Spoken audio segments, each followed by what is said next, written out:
welcome to the Clark Expedition, and thanks for joining us. In this episode, we're going to take you along with us to the Maryland Eastern Shore during the fall of September of 23.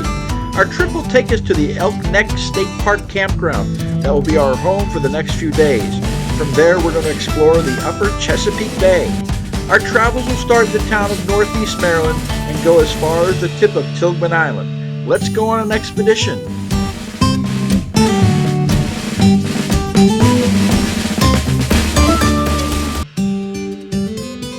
Prepped and provisioned, we left our western Pennsylvania home on a September morning and started our drive to the Maryland Eastern Shore.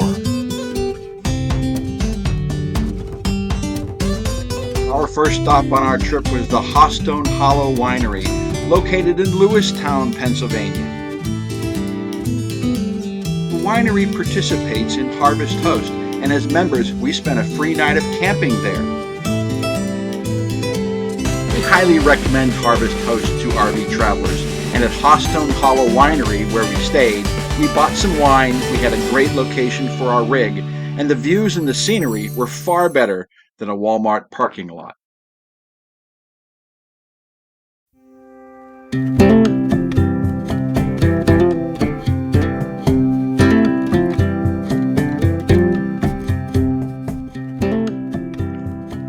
The next morning, we arrived at our campsite at Elk Neck State Park.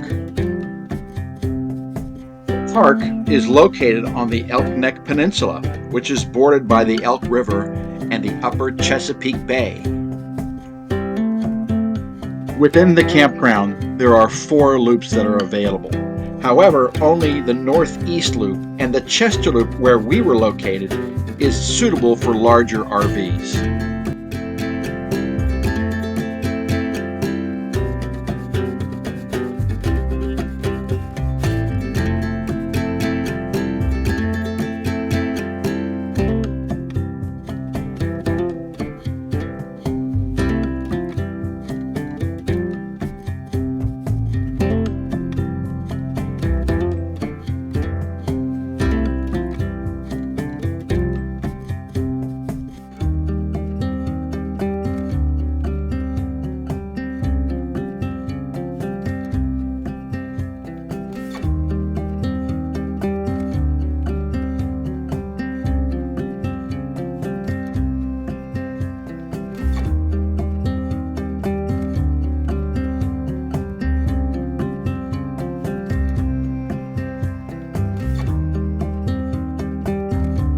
Our son Dan joined us for a couple nights of camping, and so that first night we certainly enjoyed the campground, having a fire, enjoying some barbecue, and just getting ready for our next day, which we were going to head into Northeast Maryland and have a little bit of fun.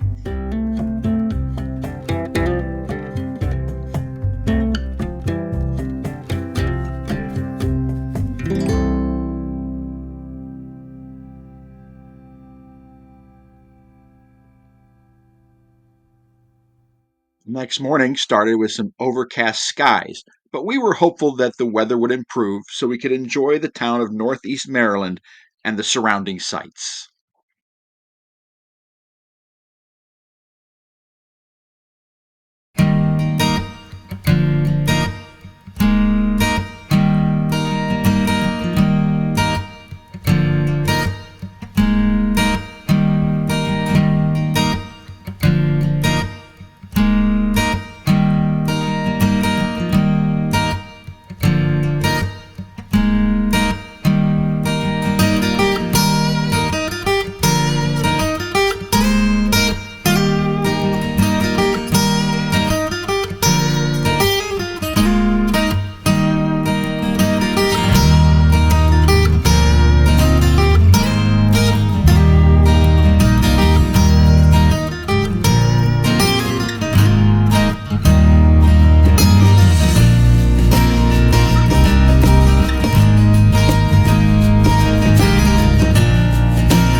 Just off the city streets was the Northeast Marina, which looks out into the Upper Chesapeake Bay. It was overcast and a bit chilly the day we were there, but I can only imagine that on a summer day, this was quite a place to be. There's a lot that goes on around the marina, but one of the main attractions is the Naughty Goose restaurant. They have a beautiful deck that overlooks the marina.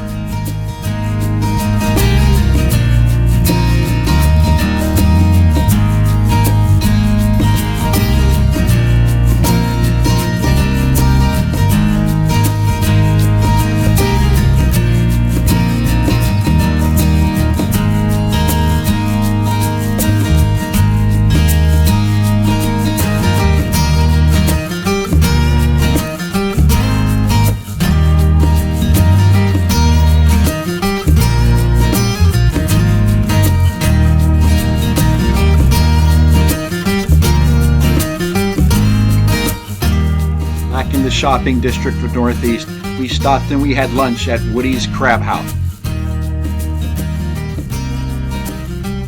The seafood at Woody's was everything that you would expect, and it's very popular with not only the tourists, but with the locals as well.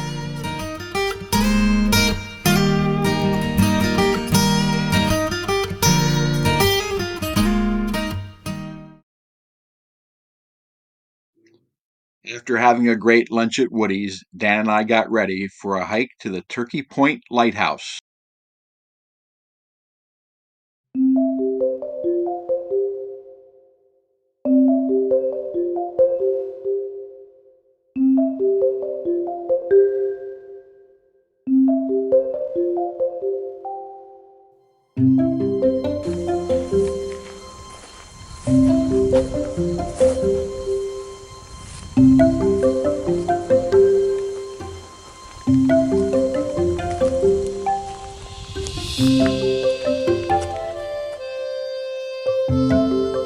Turkey Point Lighthouse is only a 35-foot tall structure, but it sits on a 100-foot bluff that overlooks the Upper Chesapeake Bay.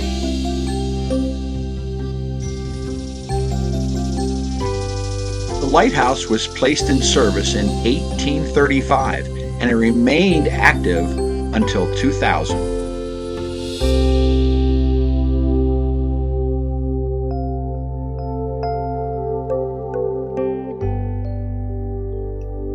The views of the Upper Chesapeake Bay from the lighthouse bluffs were spectacular.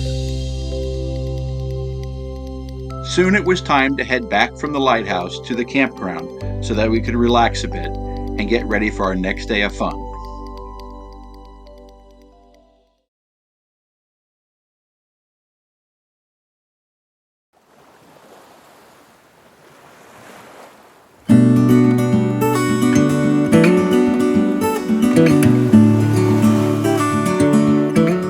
Our next day started out on Tilghman Island.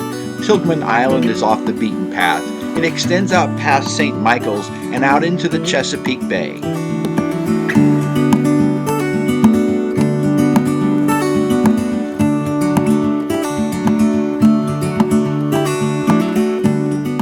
Our travels on the island took us to Characters Bridge Restaurant, which is located at Knapp's Narrows, both the marina there and the drawbridge which separates the island from the mainland.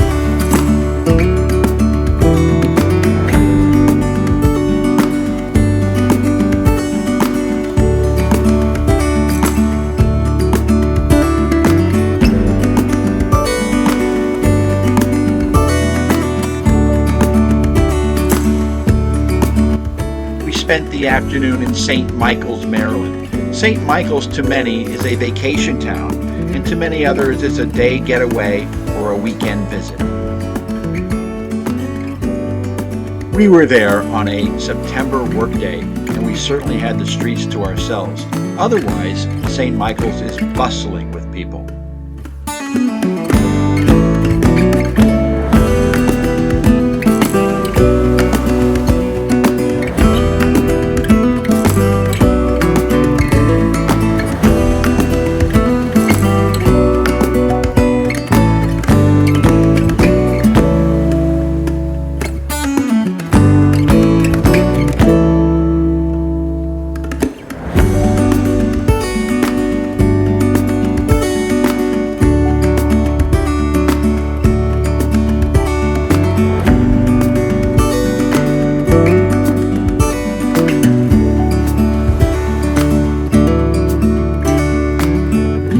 At the marina at St. Michael's, there's an awful lot of activity that is going on. There's people fishing, there's boat excursions you can take, and there's a number of restaurants that are right on the marina itself that you can certainly enjoy a sunny afternoon or evening.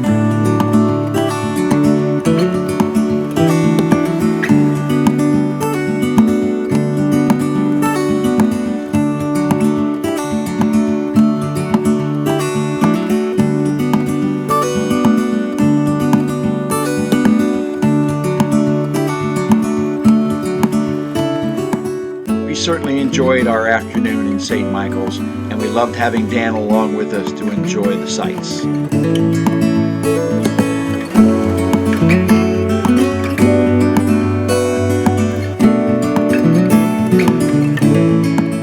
We finished the day back at our campsite.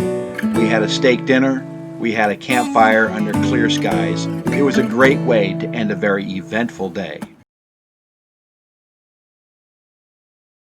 The next morning, we sent Dan on his way, and Kim and I got ready for another day of fun.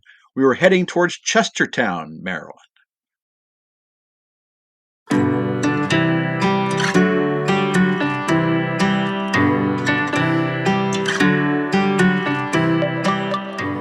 Chestertown lies on the banks of the Chester River that flows into the Upper Chesapeake Bay. There's much to see in the historic district of Charlestown, but what caught our eye down at the pier was the Schooner Sultana.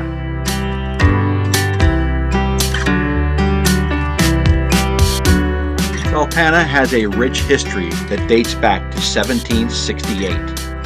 The schooner is owned and maintained by the Sultana Education Foundation. We were lucky enough to see the ship sailing. As it's owned by a nonprofit, its sailing schedule is very limited.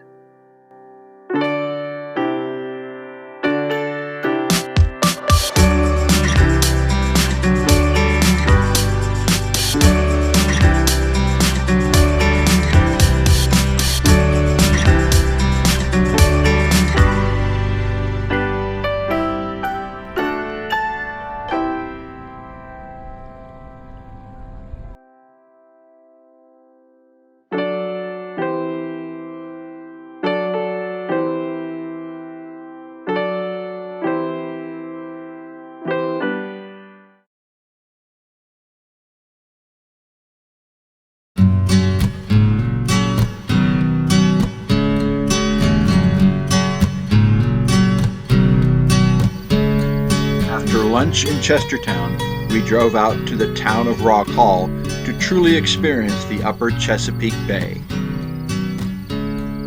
This is a waterfront town right on the Upper Chesapeake with some amazing views.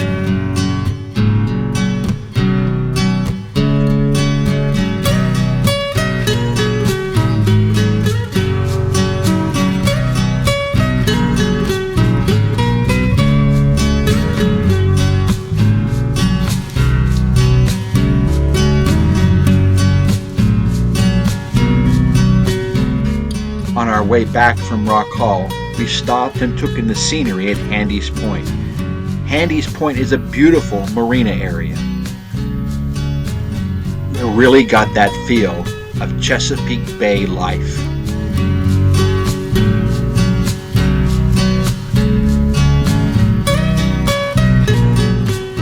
We enjoyed our adventure for the day, but it was not complete until we headed back to the Naughty Goose restaurant to enjoy the sunset over the Northeast Marina.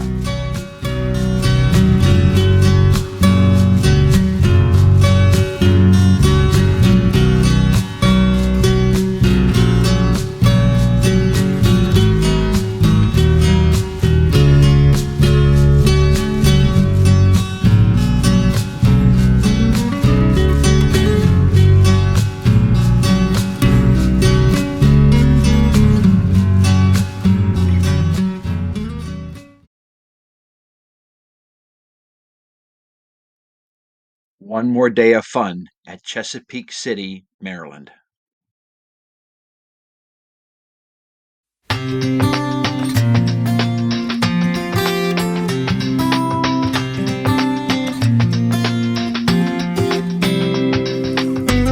Before we went into Chesapeake City, we stopped by the Chesapeake and Delaware Canal Museum. The canal is a 15-mile waterway that connects the Chesapeake Bay and the Delaware River. The canal started operations in 1829 at a cost of $3.5 million and has had several upgrades since that time. The canal saves approximately 300 miles on the route between Wilmington or Philadelphia on the Delaware River and Baltimore on the Chesapeake Bay.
We went into Chesapeake City and we found the Chesapeake Inn. It seemed like the place that everyone wanted to be.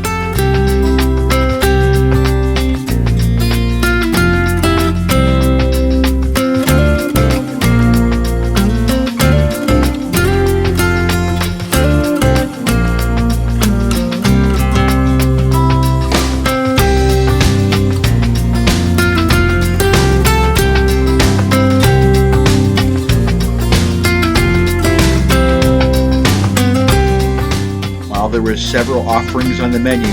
We opted for fresh sushi and more than one glass of white wine.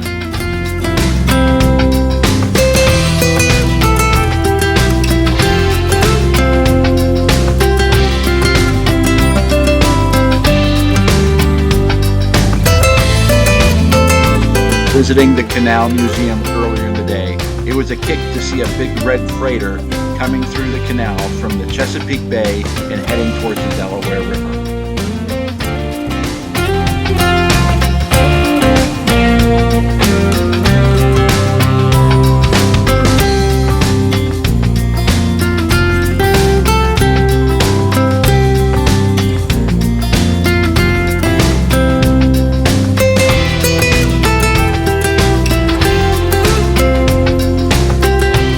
After lunch, it was fun to walk the small downtown area of Chesapeake City. Like all the small towns that we visited in the Chesapeake Bay area, you could see the sense of pride these people have in where they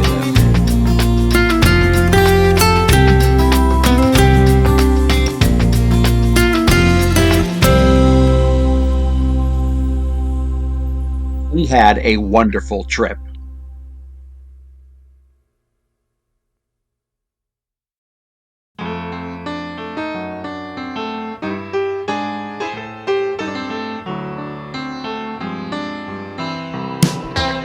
Heading home with one stop to go, we stopped at the Shy Bear Brewery in Lewistown, Pennsylvania.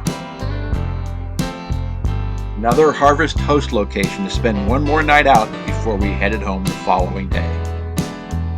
Shy Bear Brewery was a great harvest host, and we would certainly recommend it to others. We parked our trailer about 100 yards behind the entrance of the brewery. A free night of camping and a lot of fun.